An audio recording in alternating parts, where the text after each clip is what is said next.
Railway with Shyam YouTube channel पर आप सभी लोगों का स्वागत है। आज की इस वीडियो के माध्यम से मैं आप सभी लोगों के लिए रेलवे ग्रुप डी भर्ती परीक्षा 2025 कुल पद 32,438 के लिए जीके जीएस और करंट अफेयर साइंस के महत्वपूर्ण प्रश्नों का एक और शानदार प्रैक्टिस सेट आपको कराने वाले हूं, जो आप सभी के एग्जाम के लिए बहुत ही ज़्यादा महत्वपूर्ण होने वाला। आज की इस वीडियो में टोटल प्रश्नों की संख्या 40 है। में से आप कितने प्रश्न सही कर पाते हो, कमेंट बॉक्स में आपको अपना स्कोर है ज़रूर शेयर करना है। और मैं देख रहा हूँ कि बहुत सारे अभ्यर्थी गलती क्या कर रहा है कि वो वीडियो को तो पूरा देख ले रहा है लेकिन स्कोर का भी शेयर नहीं कर रहा है। तो ऐसी गलती अगर आप लोग करते रहोगे तो सिलेक्शन ले पाना मुश्किल हो जाता चलिएगा। तो पहला प्रश्न आ जाता है कि अभिनव भारत का आयोजन किसके द्वारा किया गया था। तो बताओ किसके द्वारा किया गया था। पहले नंबर प्रश्न का राइट आंसर क्या हो जाएगा। तो अभिनव भारत का जो आयोजन है वो वीर सावरकर के द्वारा किया गया था, यानी पहले नंबर प्रश्न का ए ऑप्शन देने वालों का राइट आंसर हो जाएगा। अगला प्रश्न आया था आपके सामने प्रश्न संख्या 2 है कि सौर मंडल का सबसे छोटा ग्रह कौन सा है। तो बताओ इनमें से कौन सा हो जाएगा सौर मंडल का सबसे छोटा ग्रह। प्रश्न संख्या 2 का राइट आंसर क्या हो जाएगा। तो बुध हो जाता है सौर मंडल का सबसे छोटा ग्रह, यानी दूसरे नंबर प्रश्न का डी ऑप्शन देने वालों का राइट आंसर हो जाएगा। अगला प्रश्न आ जाता है आपके सामने प्रश्न संख्या 3 है कि तमिलनाडु की पहली महिला मुख्यमंत्री कौन थी। तो बताओ इनमें से कौन थी। प्रश्न संख्या 3 का राइट आंसर आपको देना है कि 3 का राइट आंसर क्या हो जाएगा। तो तमिलनाडु की जो पहली महिला मुख्यमंत्री थी ये थी जयललिता, यानी 3 का सी ऑप्शन देने वालों का करेक्ट आंसर हो जाएगा। चौथे नंबर का प्रश्न है कि भारत में गेहूं का सबसे बड़ा उत्पादक राज्य कौन सा है। तो बताओ इनमें से भारत में कौन से राज्य में सबसे ज़्यादा गेहूं का उत्पादन किया जाता है। प्रश्न संख्या 4 का राइट आंसर क्या हो जाएगा। तो ये उत्तर प्रदेश में होता है सबसे ज़्यादा गेहूं। 4 का डी ऑप्शन देने वालों का राइट आंसर हो जाएगा।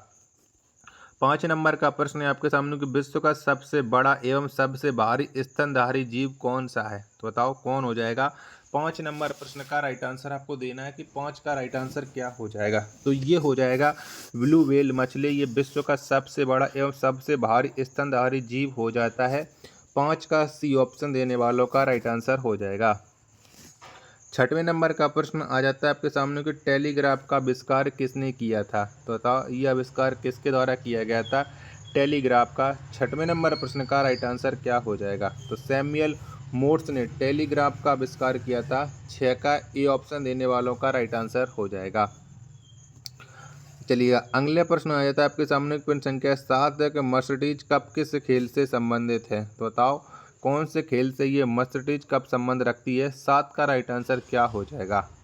तो इसका संबंध हो जाता है टेनिस से। 7 का बी ऑप्शन देने वालों का सभी का राइट आंसर हो जाएगा। अगला प्रश्न आ जाता है आपके सामने प्रश्न संख्या 8 है किस राज्य में सड़कों की लंबाई सबसे अधिक है। तो बताओ इनमें से कौन से राज्य में है। 8 का राइट आंसर आपको देना है कि 8 का राइट आंसर क्या हो जाएगा। तो महाराष्ट्र राज्य में सड़कों की लंबाई सबसे ज़्यादा हो जाती है, यानी 8 नंबर प्रश्न का सी ऑप्शन देने वालों का राइट आंसर हो जाएगा। नेक्स्ट प्रश्न आ जाता है आपके सामने प्रश्न संख्या 9 की उड़न परी के नाम से किस खिलाड़ी को जाना जाता है। तो बताओ इनमें से कौन सी खिलाड़ी का नाम उड़न परी है। 9 नंबर प्रश्न का राइट आंसर क्या हो जाएगा। तो उड़न परी के नाम से पीटी ऊषा को जाना जाता है, यानी 9 का बी ऑप्शन देने वालों का सभी का राइट आंसर हो जाएगा। चलिएगा प्रश्न संख्या 10 आ जाता है आपके सामने गामा किरण की खोज किसने की। तो बताओ किसके द्वारा गामा किरणों को खोजा गया था। प्रश्न संख्या 10 का राइट आंसर क्या हो जाएगा। तो गामा किरणों की जो खोज है वो हेनरी बैक्यूरेल ने की थी। 10 का बी ऑप्शन देने वालों का राइट आंसर हो जाएगा। अगला प्रश्न आ जाता है प्रश्न संख्या 11 बेसबॉल किस देश का राष्ट्रीय खेल है। तो बताओ ये कौन से देश का राष्ट्रीय खेल हो जाता है बेसबॉल। 11 का राइट आंसर क्या हो जाएगा। तो बेसबॉल ये राष्ट्रीय खेल अमेरिका का हो जाता है। 11 का डी ऑप्शन देने वालों का सभी का राइट आंसर हो जाएगा। प्रश्न संख्या 12 आ जाता है आपके सामने कि पौंग बांध ब्यास नदी पर किस राज्य में अवस्थित है। यानी सीधा सीधा प्रश्न ये हो जाता है पौंग बांध है वो कौन से राज्य में है। 12 का राइट आंसर आपको देना है। तो ब्यास नदी जिस राज्य में बहती होगी उसी राज्य में पौंग बांध होगा। तो ये हो जाता है हिमाचल प्रदेश में। 12 का ए ऑप्शन देने वालों का राइट आंसर हो जाएगा। 13 नंबर का प्रश्न आ जाता है कि पंचायती राज की त्रिस्तरीय समिति का गठन किस समिति के द्वारा किया गया था।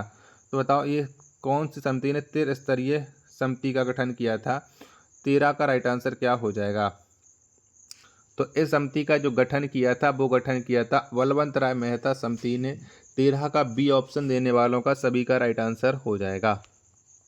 14 नंबर का प्रश्न आ जाता है आपके सामने कि इंडियन एक्सप्रेस के नाम से किस खिलाड़ी को जाना जाता है?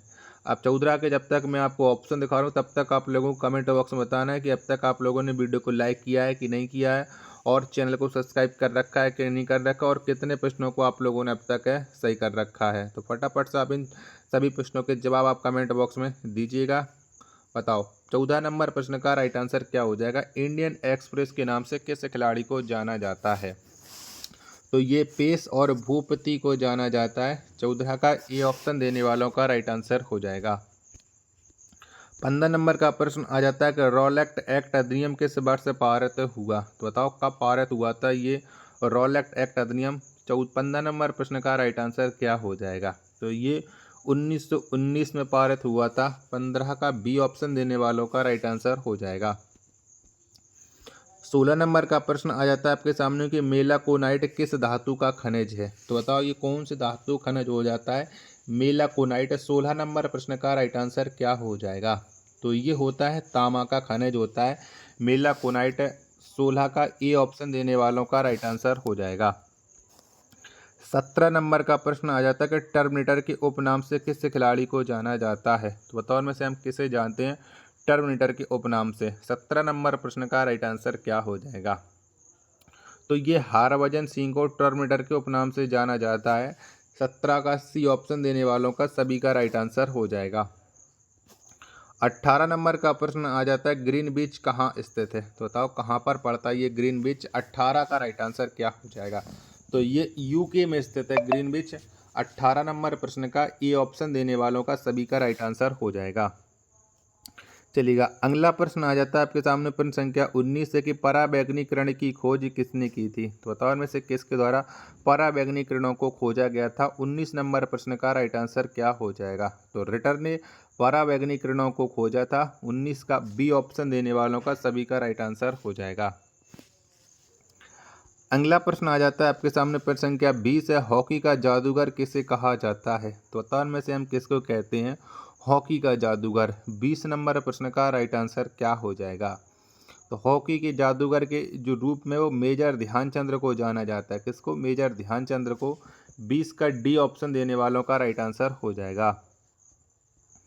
अगला प्रश्न आ जाता है आपके सामने प्रश्न संख्या 21 है आपके सामने कि अमरनाथ गुफा किस राज्य में स्थित है?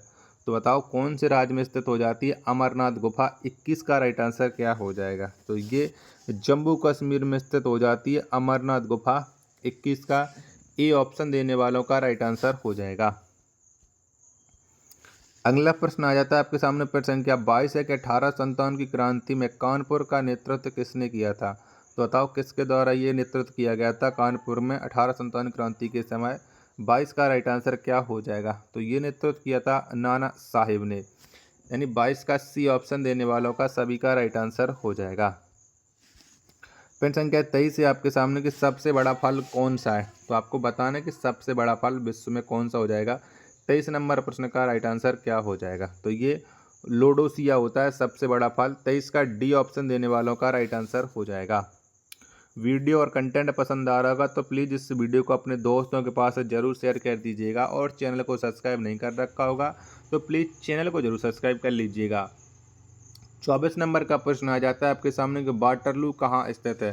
तो बताओ कहाँ पर स्थित है ये वाटरलू? 24 नंबर प्रश्न का राइट आंसर क्या हो जाएगा? तो ये बेल्जियम में स्थित हो जाता है वाटरलू। 24 का सी ऑप्शन देने वालों का राइट आंसर हो जाएगा। 25 नंबर का प्रश्न आ जाता है आपके सामने कि ब्रिटिशों का सबसे अधिक प्रतिरोध किसने किया था? तो बताओ किसने किया था? 25 नंबर प्रश्न का राइट आंसर क्या हो जाएगा? तो ब्रिटिशों का जो सबसे अधिक प्रतिरोध किया था वो किया था सिखों ने। किसने? सिखों ने। 25 का बी ऑप्शन देने वालों का राइट आंसर हो जाएगा। 26 नंबर का प्रश्न आ जाता है आपके सामने कि मनुष्य के शरीर में रुद्र की मात्रा कितनी होती है? तो बताओ कितनी होती है? 26 का राइट आंसर आपको बताना है। तो मनुष्य के शरीर में जो रुद्र की मात्रा है ये 5 से 6 लीटर होती है। 26 नंबर प्रश्न का बी ऑप्शन देने वालों का राइट आंसर हो जाएगा। चलिएगा, अगला प्रश्न आ जाता है आपके सामने प्रश्न संख्या 27 से आपके सामने कि सबसे छोटा पुष्प कौन सा है। तो बताओ इनमें से कौन सा हो जाएगा सबसे छोटा पुष्प। 27 नंबर प्रश्न का राइट आंसर क्या हो जाएगा। तो बुल्फिया ये सबसे छोटा पुष्प हो जाता है। 27 का सी ऑप्शन देने वालों का राइट आंसर हो जाएगा। क्या बुल्फिया सबसे छोटा पुष्प हो जाता है। 27 का सी ऑप्शन। आशा और उम्मीद करता हूँ आज की वीडियो और आज का ये कंटेंट आपको ज़रूर पसंद आ रहा होगा। तो प्लीज़ इस वीडियो को अपने दोस्तों के पास ज़रूर शेयर कर दीजिएगा। अगला प्रश्न है प्रश्न संख्या 28 है कि फ्लाइंग सिख के नाम से कौन प्रसिद्ध हैं। तो बताओ किसको हम फ्लाइंग सिख के नाम से जानते हैं। 28 का राइट आंसर आपको देना है कि 28 का राइट आंसर क्या हो जाएगा। तो मिल्खा सिंह ये फ्लाइंग सिख के नाम से जाने जाती हैं। 28 का ए ऑप्शन देने वालों का राइट आंसर हो जाएगा। चलिएगा, अगला प्रश्न आ जाता है आपके सामने प्रश्न संख्या 29 है कि सबसे कम तरंग लंबाई वाली किरणें कौन सी हैं। तो बताओ इनमें से कौन सी किरण है जिसकी सबसे कम तरंग लंबाई होती है। 29 का राइट आंसर क्या हो जाएगा। तो ये होती है गामा किरणें। कौन गामा किरणें होती हैं। 29 नंबर प्रश्न का बी ऑप्शन देने वालों का करेक्ट आंसर हो जाएगा। प्रश्न संख्या 30 आ जाता है आपके सामने कि सबसे बड़ा आवृतबीजी वृक्ष कौन सा है। तो बताओ कौन सा हो जाएगा। 30 नंबर प्रश्न का राइट आंसर आपको देना है। तो सबसे बड़ा जो आवृतबीजी वृक्ष है ये यूकेलिप्टस हो जाता है। कौन यूकेलिप्टस। 30 का डी ऑप्शन देने वालों का राइट आंसर हो जाएगा। चलिए, अगला प्रश्न प्रश्न संख्या 31 आ जाता है कि मैक संख्या का संबंध किससे है। तो बताओ किससे संबंध रखती है ये मैक संख्या। 31 नंबर का राइट आंसर क्या हो जाएगा। तो इसका संबंध हो जाता है वायुयान के वेग से। मैक संख्या का 31 का ए ऑप्शन देने वालों का राइट आंसर हो जाएगा।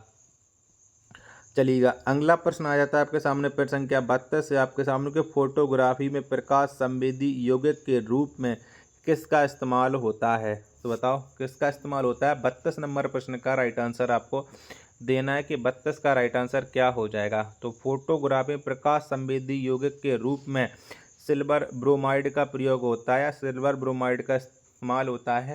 यानी 32 का जो राइट आंसर हो जाएगा वो हो जाएगा ऑप्शन संख्या बी एकदम से करेक्ट आंसर। अगला प्रश्न प्रश्न संख्या 33 आ जाता है कि वीनस की मूर्ति किससे कहा जाता है। तो बताओ किसको कहते हैं वीनस की मूर्ति। 33 नंबर प्रश्न का राइट आंसर। तो मधुबाला को वीनस की मूर्ति के नाम से जाना जाता है। 33 नंबर प्रश्न का सी ऑप्शन देने वालों का राइट आंसर हो जाएगा। अगला प्रश्न आ जाता है प्रश्न संख्या 34 है कि सिलिकॉन और जर्मेनियम किसका उदाहरण है। तो बताओ ये किसके उदाहरण हो जाते हैं सिलिकॉन और जर्मेनियम। 34 नंबर प्रश्न का राइट आंसर क्या हो जाएगा। तो ये उदाहरण हो जाते हैं अर्धचालक के। किसके अर्धचालक के। 34 का सी ऑप्शन देने वालों का राइट आंसर हो जाएगा। 35 नंबर का प्रश्न आ जाता है कि सबसे छोटा बीज कौन सा है। तो बताओ इनमें से कौन सा है सबसे छोटा बीज। 35 नंबर प्रश्न का राइट आंसर क्या हो जाएगा। 35 के चारों ऑप्शन आपकी स्क्रीन पर शो हो रहे हैं। सबसे छोटा जो बीज है ये बुल्फिया का होता है और 35 नंबर प्रश्न का सी ऑप्शन देने वालों का करेक्ट आंसर हो जाएगा। और बुल्फिया ही सबसे छोटा पुष्प भी होता है फूल भी होता है। ये बात भी आपको याद रखनी है। 36 नंबर का प्रश्न है आपके सामने कि बटरफ्लाई शब्द का संबंध किस खेल से है। तो बताओ कौन से खेल से ये बटरफ्लाई शब्द संबंध रखता है। 36 का राइट आंसर क्या हो जाएगा। तो इसका संबंध हो जाता है तैराकी से।